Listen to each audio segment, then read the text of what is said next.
예, 안녕하십니까.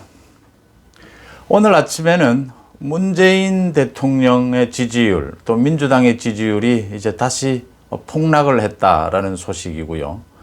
문재인 대통령, 문정권 전체의 지지율이 이렇게 폭락하는 이유 한번 짚어보고요.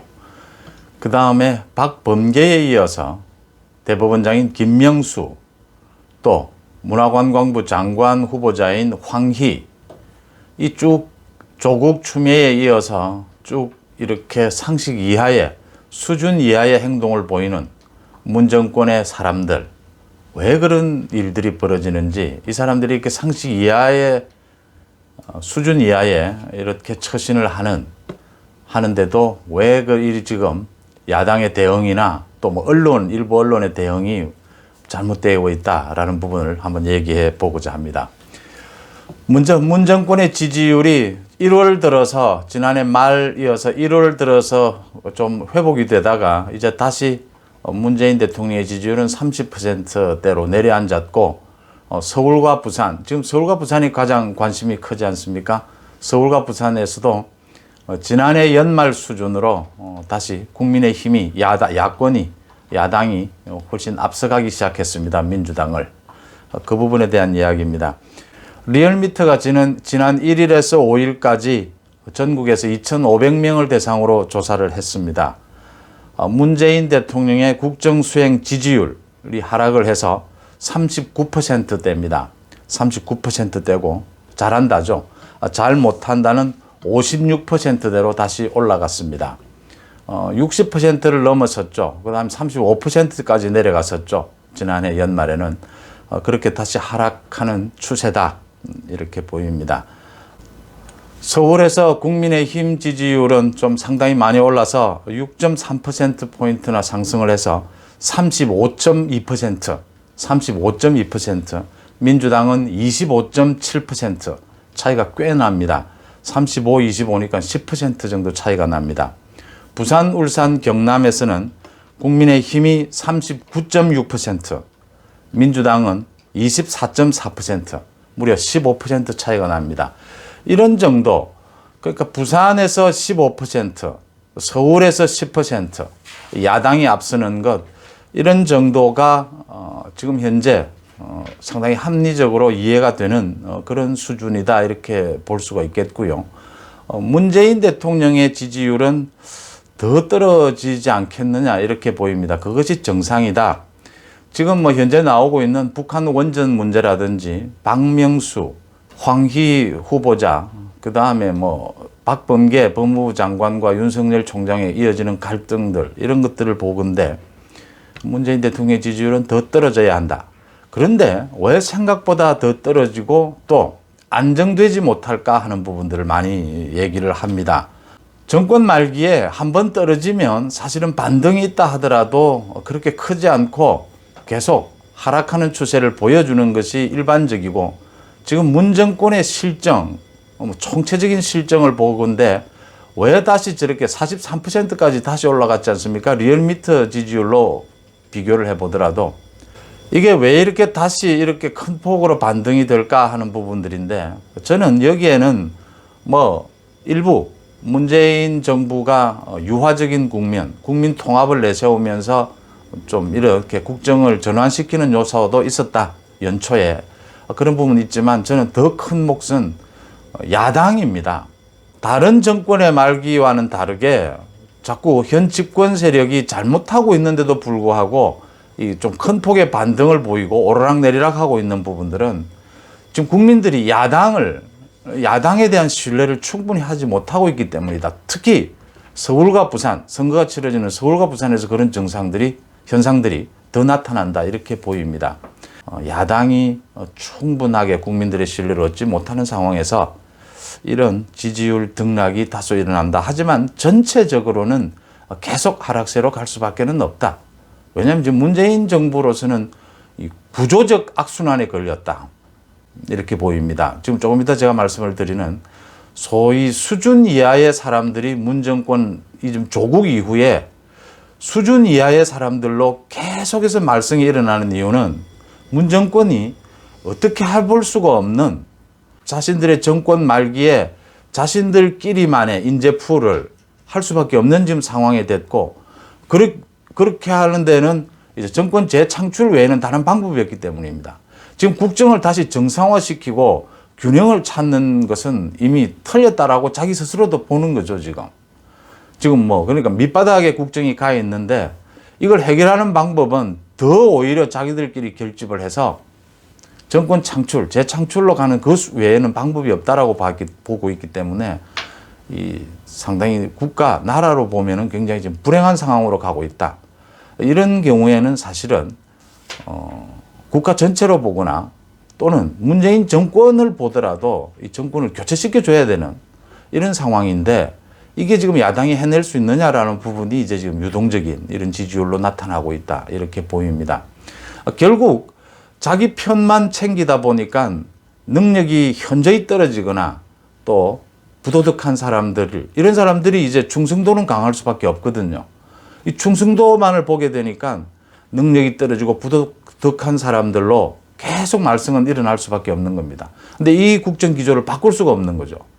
그러니까 문 정권도 내리막길로 계속 갈 수밖에 없는 거고, 문제는 선거를 통해서 재집권하는 이 방법으로 살 길을 찾는 길밖에 없는데, 이거 나라를 위해서는 도저히 용서할 수 없는 상태고, 사실은 지금 이전에 훨씬 문 정권은 정권 교체가 일어나야 될 부분이다. 이게 대통령제여가지고 또 탄핵이 용이하지 않으니까 이 지금 정권이, 국정이 거의 엉망진창이 되다시피 했는데도 정권을 바꿀 수가 없는 부분입니다. 의원 내각제라면 당연히 지금 정권이 예전에 바뀌었어야 될 부분인데 이렇게 1년을 더 끌어가야 된다라는 부분이 안타까운 부분입니다. 그런 부분들이 계속 연결이 되고 있다.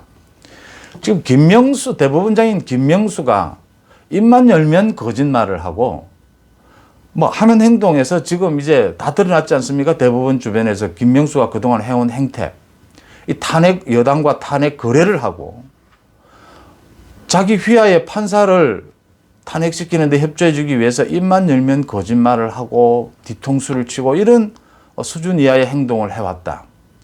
이건 사퇴뿐만이 아니고 바로 지금 검찰 수사를 받아야 되는 부분들이죠. 그 허위 사실을 유포를 하고 한 부분들에 대해서 수사를 받아야 되는 부분이죠. 여기에 대해서 일부 야당에서, 야당에서 흔히 술자리에서 할 수 있는 이야기입니다. 지금 김명수를 교체하게 되면 문 정권이 다시 또 대법원장을 임명하게 되는데, 그럼 다음 정권에 정권 교체를 한다 하더라도 대법원장을 임명하지 못하지 않느냐. 그러니까 지금 교체나 탄핵을 주장만을 하되 적당한 선에서 거치자. 지금 김명수 그대로 있는 게 좋지 않느냐. 이런 얘기를 야당 일부에서도 하고, 그걸 또 언론에서 보도를 하는 쪽이 있습니다. 이 야당의 일부에서 이런 얘기를 하는 사람도 제정신이 아니고요. 그걸 보도하는 언론은 저는 그건 당파성을 가진, 목적을 가진 야당 분열용 기사밖에는 되지 않는다, 이렇게 봅니다. 왜냐하면요, 대법원장은, 제가 가장 강조해서 말씀드리는 것은, 대법원장은 정치성을 가졌어도 안 되지만 더 그 위에 있는 것은 일정한 수준이 되어야 합니다. 정치색을 띠느니 현 정부와 어떤 거래를 했느니 보다 더 위에 있어야 될 것은 판사, 대법원장으로서의 일반 상식적인 수준이 되어야 한다는 겁니다. 김명수는 그 수준이 안 된다는 얘기가 가장 중요한 부분입니다. 다음 정권에 정권을 교체하더라도 대법원장을 임명하겠죠. 그 대법원장도 어느 수준 이상이 되어야 한다는 겁니다. 이런 겁니다.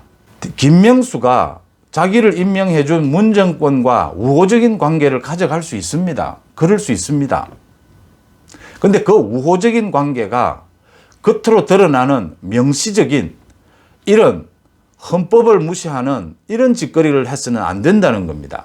입을 열면 거짓말을 하면서 자기 휘하의 판사를 얼토당토 함께 탄핵을 하기 위해서 이런 행동들을 해서는 안 된다는 겁니다. 그건 다음 정권에서 새로 임명하게 될 대법원장도 마찬가지라는 겁니다.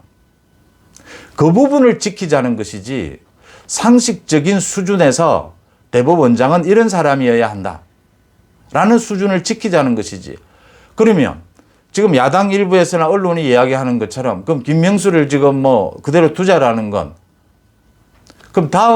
그러면 다음 그 정권에 맞는 김명수 같은 사람을 또 임명하자. 이것밖에 더 됩니까? 그렇게 하면 설득력을 가질 수가 없는 겁니다.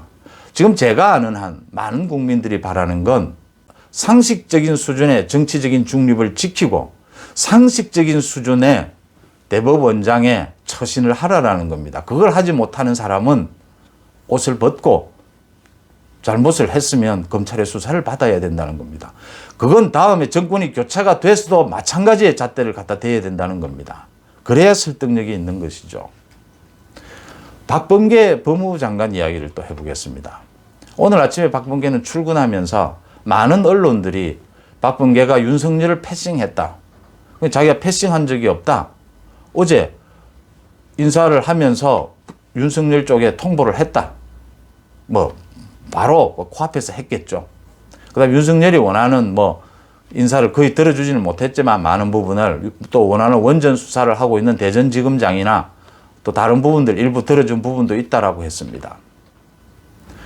박범계가 어제 검찰 인사를 전격적으로 단행한 것은 여론 때문이었죠. 여론이 굉장히 나쁘게 돌아가니까 빨리 하지 못하면 잘못하면 자기가 생각하는 문 정권이 생각하는 대로 할 수가 없게 될 테니까 빨리 서두른 것이고요. 대전지검 원전 같은 경우에는 그것도 여론에 떠밀려서 그걸 바꿀 수는 없는 거니까 다른 방법으로 이제 수사를 막는 방법을 생각하겠죠. 핵심은 문 정권의 권력형 비리 수사를 막으려고 하는 요직에 이승윤을 비롯한 것을 모두 그대로 유임시켰다는 겁니다. 여기서 제가 말씀드리고 싶은 건 검찰총장과 법무부 장관이 인사 협의를 했느냐, 검찰총장으로부터 인사의 의견을 들었느냐, 그게 뭘 의미하느냐.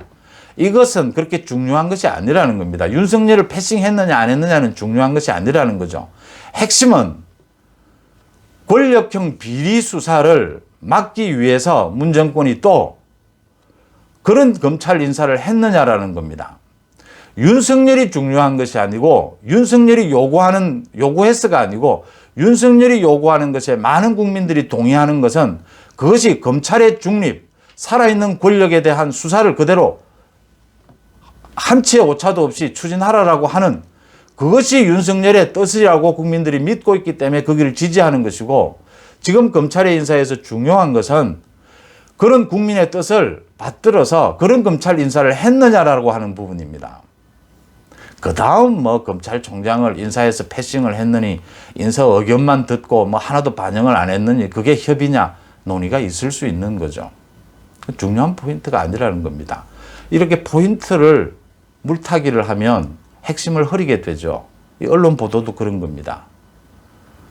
중요한 건 박범계가 윤석열도 요구했고 많은 국민들이 요구한 지금 어느 검사 누구를 살려주고 누구를 죽이고의 문제가 아닙니다.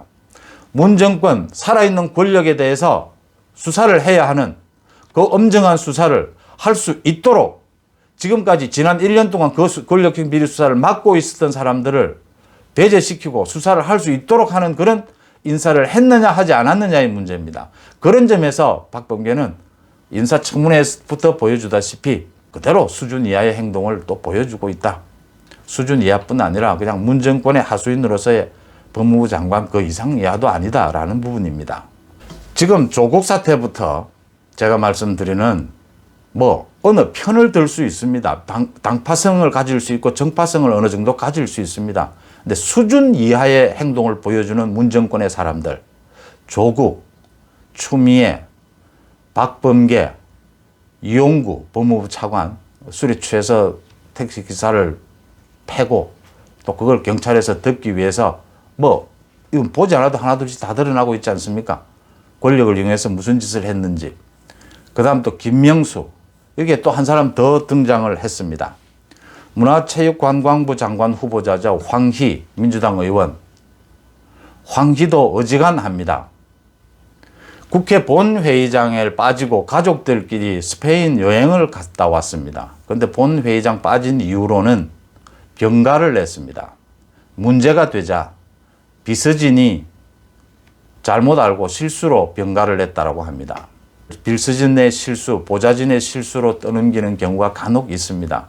그런데 결정적으로 이건 비서진이 결정할 수 있는 문제가 아닙니다.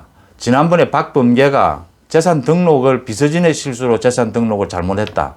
빠뜨렸다라고 했죠. 그건 비서진이 결정할 수 있는 문제가 아닙니다. 상식적으로.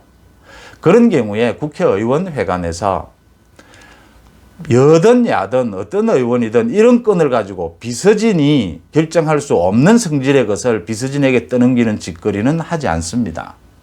이런 짓거리를 하게 되면 의원회관에서 거기 뭐 국회의원들과 보좌관 비서진들이 매일 같이 생활하는 공간이지 않습니까? 여든 야든 좀 심하게 말씀을 드리면 쓰레기 취급을 받습니다. 그 국회의원 비서진 보좌관들도 다 이렇게 모임도 있고 자주 정보 교류를 하거든요. 그래서 국회의원들이 이런 짓을 하지 않습니다. 초선 의원 같은 경우에는 잘 몰랐다로 변명을 합니다. 그 다선들 의원 경우에는 또 다른 변명의 거리를 찾지, 비서진이 나서서 만약에 국회의원이 본회의를 빠지고 가족들끼리 스페인에 놀러를 갔는데 그 본회의 빠진 이유를 병가로, 의원의 뜻도 아닌데 보좌관이 병가로 처리를 했으면요, 그 보좌관 비서진은 정치권에서 살아남지 못합니다. 이건 제가 단정적으로 말씀드릴 수 있습니다.